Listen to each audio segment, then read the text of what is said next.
One of the big questions in retirement planning is long-term care insurance. Do I need it? What is it exactly? How's it going to benefit me? Well, today we'll talk all about long-term care insurance, kind of break down the basics of it, but also answer the most common questions surrounding it.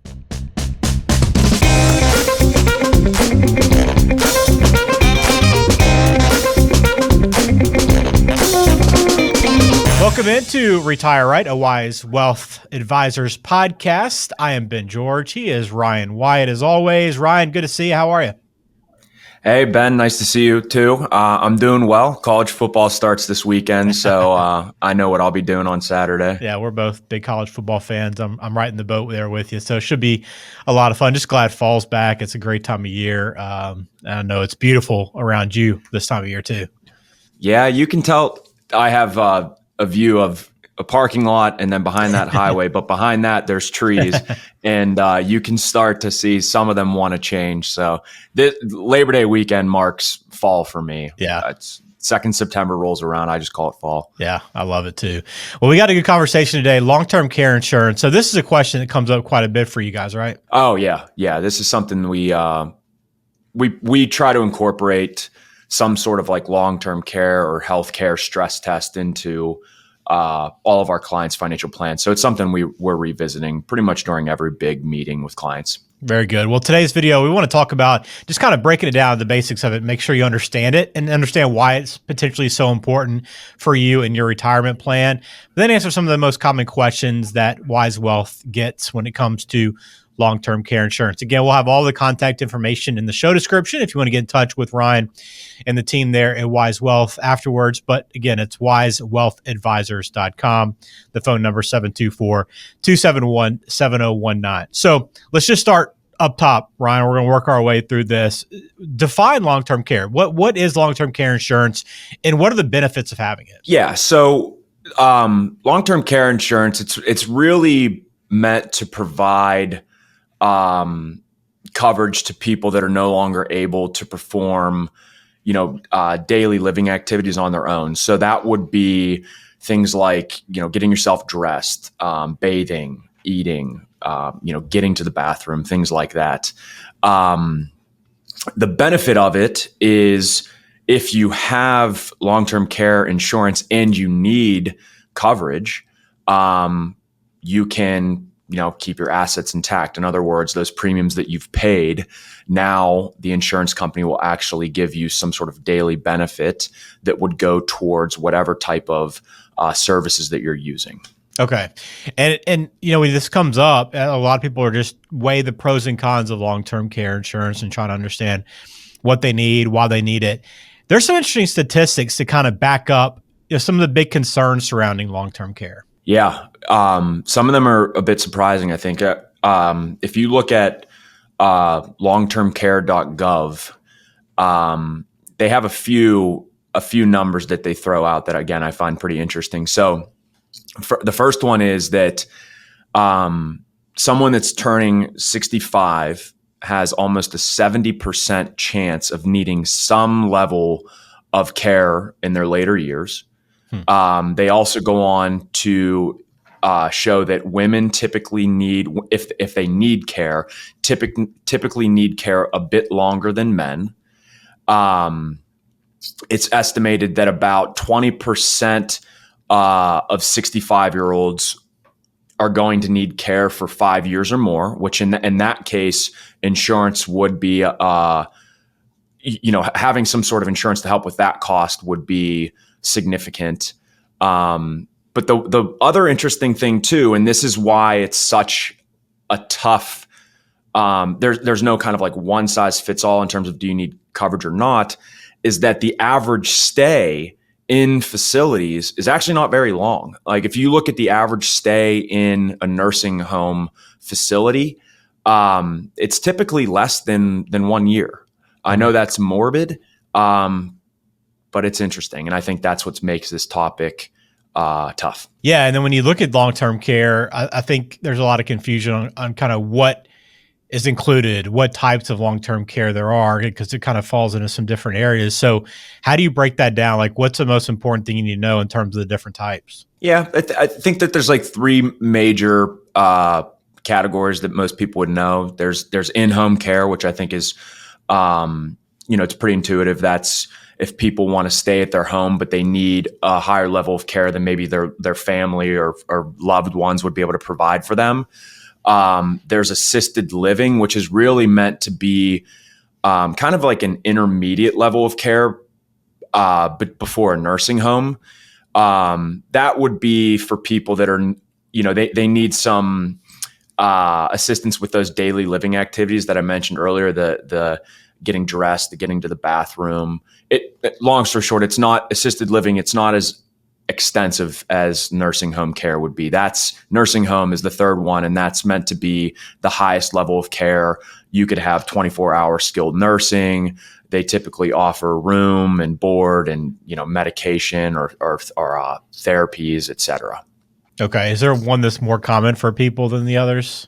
If you go on longtermcare.gov, you can actually see, on a percent basis, where people are going, I say more frequently.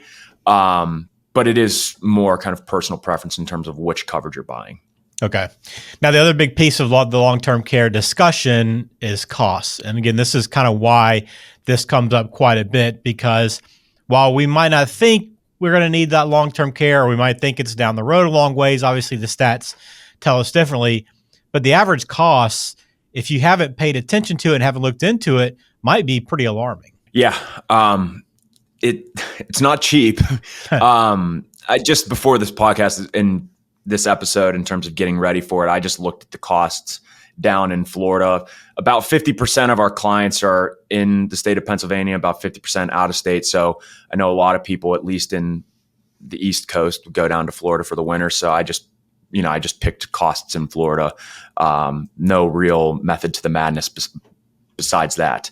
But if you look in 2023 for in-home care, if you had somebody come over for about 40 hours a week, 52 weeks a year, that would have ran you about $68,000 a year.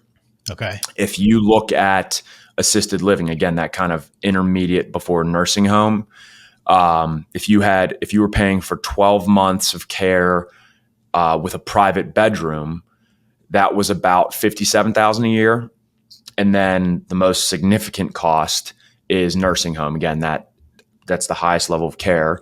If you're going $365 for a private bedroom in, again, Florida, and this is 2023 costs, you're getting closer to the $140,000 a year range. So that obviously, if somebody, if you fall into that 20% category of needing 5 years or more of aid and you're paying $137 out of pocket, you could see how that could really put some stress on your financial assets that you have saved. All right. So then I guess that takes us kind of to the final point I want to kind of get to before we get into some of the common questions. But if you're looking at long-term care, how do you actually qualify for that coverage?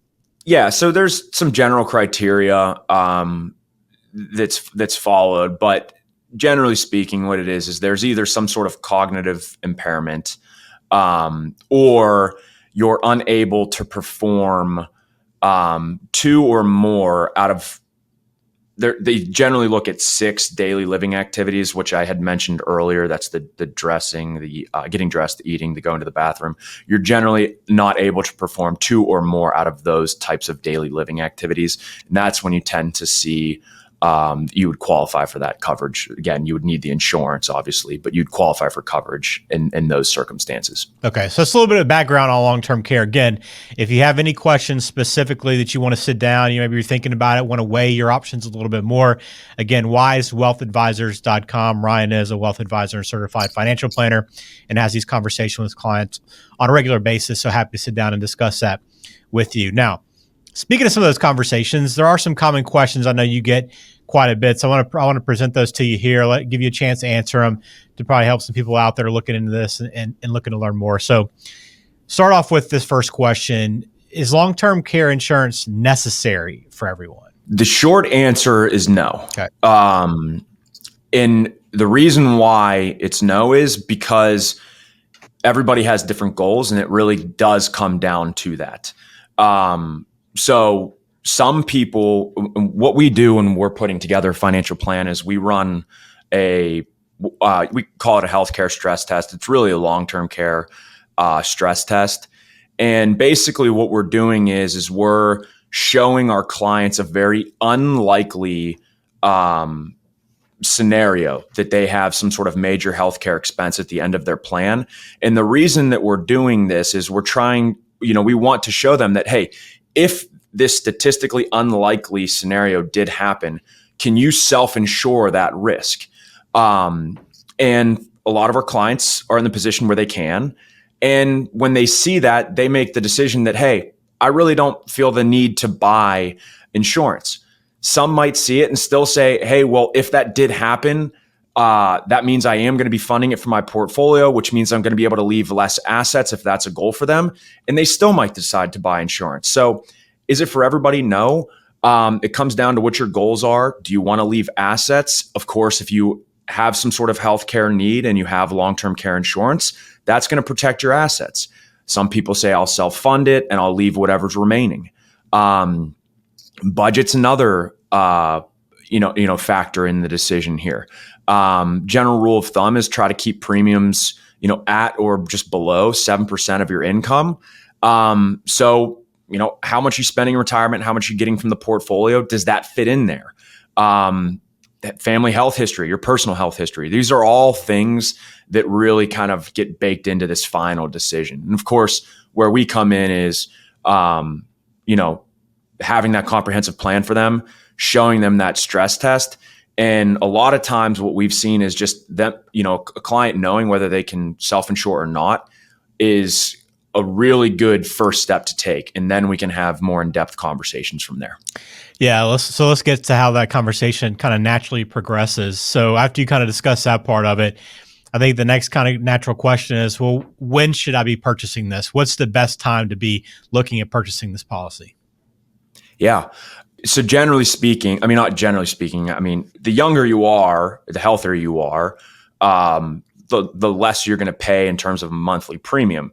Now, does that mean that you always just, hey, I'm 50 years old, that's when I'm going out and I'm buying that long-term care policy? Not necessarily the case, because and I'm using actual numbers here. I'm doing slight rounding, but if you looked at what it would cost, somebody that's 55 in 2024 to buy a long-term care policy with a modest inflation rider on there, so that their benefits can kind of keep up with inflation. If they buy that at 55 years old, they might be paying right around $2,000 a month. If they buy that at 65, they'll be paying right around $3,000 a month. But by age 80, the person that bought it at 55 has actually ended up paying about $5,000 more in total premium. So you're priced very efficiently in the kind of 50s to early 60s, but it doesn't necessarily mean that that's when you should buy it. I would kind of go back to what I was saying before, start with like what your goals are, look at family health history to use those as deciding factors. Because again, you can buy it younger, but you could end up paying more premiums than somebody that bought it a little bit later. Yeah, again, this is kind of going back to that comprehensive discussion when you're looking at planning, kind of how does this all fit into your specific situation. So the next question then would be, how much coverage do you need? How do you walk somebody through that process, Ryan, to figure out how much they actually need to cover? It's the same thing, and I'm not trying to be vague on purpose. Yeah. But it's true. I think I said this earlier. There's no one size fits all. It comes down to a lot of different factors: age, the cost of care where you live, your personal health history, your family health history, the length of coverage that you want. So again, what we look to do is take that first step by just starting with your comprehensive plan, running the stress test to really see, after you see that stress test, do you want to self-insure? Do you want to consider long-term care insurance? If you want to consider long-term care insurance, then what we can do is partner with our team of experts and have more kind of thorough conversations about appropriate levels of coverage from there. Again, 724-271 7019 is a number. All right, let's close out with one final question, Ryan, because there's a lot of benefits to long-term care insurance. There's a reason why you want to get that coverage in many cases, but there's two sides to every discussion when you talk about retirement planning. So what are the potential drawbacks then of this insurance? Yeah.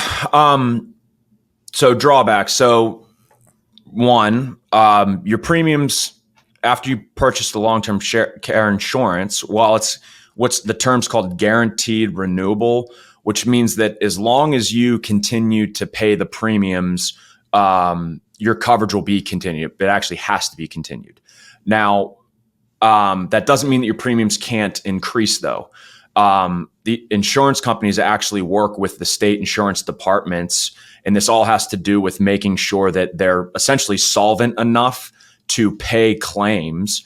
And that's the main reason why premiums for a group of people, you can never be singled out, but a group of people, for example, maybe everybody that bought it that's between the age of 55 and 60 in 2012, that would be a group of people, their premiums could go up. And again, that's really to make sure that the insurance companies are solvent, which is a good thing. But obviously the person owning the policy having that increase in premiums, they would feel that on a personal level, which would be a negative. Mm-hmm. So premiums can go up. That's one thing. If you don't use it, you lose it. Meaning you're paying premiums for this long-term care insurance until your benefits kick in. And then if you no longer need coverage, typically your premiums would resume.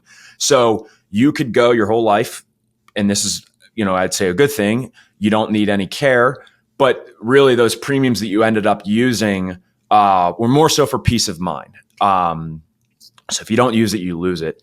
And then I'd say the third and final point that I would want to make is that if you go to, apply for coverage,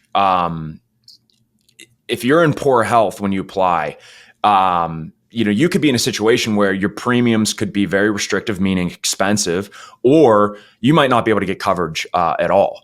So I'd say those are the kind of downsides or, I'd say risks maybe that you should be familiar with. Okay. Yeah. Just things to be aware of, right? I mean, you need to weigh every option potentially, but hopefully this gives you kind of a pretty good idea of long-term care, why it's needed, why it might be necessary for you, or at least why you should be having a discussion with a financial advisor or wealth advisor like Ryan and the team at Wyze Wealth Advisors. But again, you want to make sure you look at your situation, have those discussions, sit down and do that. And if you want to do that, you can always get in touch, wyzewealthadvisors.com. Any final thoughts, Ryan? I know there's kind of went through a lot here, and I know it's kind of a key piece of planning, right? But anything else you want to wrap it up with? No, I think that summarizes it pretty well. And I would just encourage people to, if they, want to look at whether long-term care insurance is appropriate for them or not. Like I said, just start with getting a comprehensive plan put together, and then just address if there's some sort of major expense at the end of your plan or in your later years. Maybe just factor that in or model that in, and don't be afraid to carry that type of expense for longer than maybe is normal, to really see how long could you self-fund some sort of higher medical costs at the end of your plan. All right. Very good. Well, again, please get in touch if you have any further questions. If you like this video, appreciate the information, please subscribe to the channel as well. We'll have plenty more content coming out, and we appreciate your support. Ryan, as always, thanks for your time. Hey, thank you. Thanks, Ben. Schedule your complimentary review with Ryan and his team today. Just visit them online at wyzewa.com or call 724-271-7019 to get started. This episode's content is for informational purposes only. Opinions expressed herein are solely those of Wyze Wealth Advisors, unless otherwise specifically cited. Material presented is believed to be from reliable sources, and no representations are made by our firm as to other parties' informational accuracy or completeness. All information or ideas provided should be discussed in detail with an advisor, accountant, or legal counsel prior to implementation.